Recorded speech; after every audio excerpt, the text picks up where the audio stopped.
अस्सलाम वालेकुम नाज़रीन, इस वक्त हम मौजूद है त्राल के सबसे पहले पीएससी यानी पीएससी लालपुरा कहलील त्राल के सहन में हम मौजूद है। यह पीएससी करीबन त्राल के 20,000 से ज्यादा आबादी के लिए यहाँ पर कायम किया गया था, लेकिन गुज़श्ता करीबन 70 साल से यह पीएससी सिर्फ 2 कमरों पर मुश्तमिल एक इमारत में चलता था। ताहम गुज़श्ता कई साल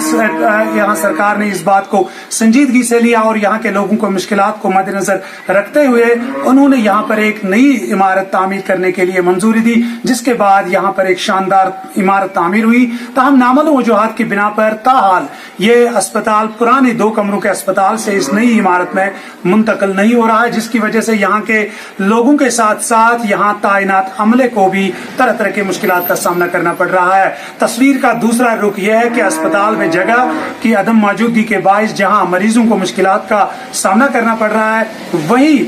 जराए से मालूम हुआ कि इस अस्पताल का बेशतर अमला बल्कि 70 से 80% अमला, जिनमें MBBS और BOMS के 2 डॉक्टर साहिबान भी शामिल है, उनकी कुर्सी गुज़श्ता कई दहाइयों से खाली पड़ी है, जिसकी वजह से इलाके की वसी आबादी को इलाज मुआवजे के हवाले से तरह तरह के मुश्किलात का सामना करना पड़ रहा है। मकामी लोगों ने गवर्नर इंतजामिया से इस बारे में पूरी तौर पर मुदाखलत करने की अपील की है। लालपुरा कहलील त्राल से मैं बशारत रशीद के साथ सईद एजाज।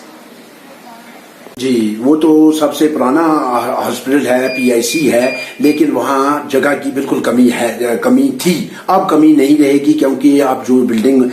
बनी है वो अब तैयार भी हो रही है। मुझे लगता है वो कुछ चंद दिनों या 15 दिनों या महीने की बात है, वो हमें हैंड ओवर हो जाएगी और हम जो हमारा अमला वहाँ पर इस वक्त भी काम कर रहा है और अगर किसी चीज की कमी होगी, किसी मुलाजिम की, किसी डॉक्टर की, तो वो हम पूरी कर देंगे, जो ही हमें ये बिल्डिंग हैंड ओवर हो जाएगी। हमारे डायरेक्टर साहब ने ये हमें स्पेशल आर्डर दिए हैं कि PIC पर जो है वो आप उन पर 24/7 काम कीजिए।